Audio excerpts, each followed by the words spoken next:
નમસ્કાર દર્શકો, India 7 news સાથે ફરી એકવાર હું મારિયા ખાન. જોઈએ આજના મહત્વના સમાચાર.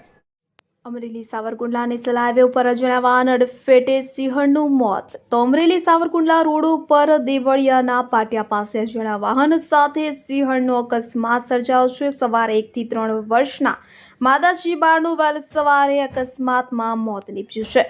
અમરેલી તાલુકાના લીલિયા રેન્જ વિસ્તારમાં રોડ ક્રોસ કરતા અજાણ્યા વાહનની અડફેટે સિંહણનું મોત થયું. તો લીલિયા ફોરેસ્ટ વિભાગ ઘટના સ્થળે પહોંચી મૃતદેહનો કબજો લઈ પોસ્ટમોર્ટમ અર્થે ખસેડ્યો.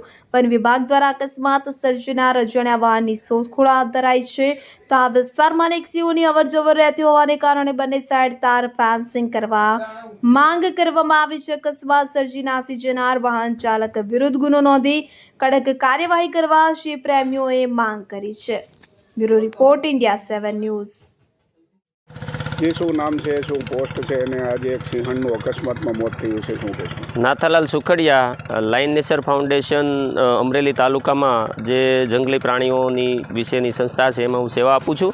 આજરોજ દેવભૂમિ દેવળિયાના પાટિયાથી આગળ શેત્રુંજી નદી તરફ એક ભારે વાહનના અડફેટે 1 થી 3 વર્ષની વયનું સિંહ બાળનું અવસાન થયું છે, કે ખરેખર દુઃખદ છે. અને આ વિસ્તારની અંદર, રેવન્યુ વિસ્તારની અંદર દેવળિયા, દેવભૂમિ દેવળિયા, ચાંદગઢ, ગોખરવાડા, મોટા ગોખરવાડા વગેરે વિસ્તારોની અંદર સિંહોની વસ્તી ઘણી બધી છે.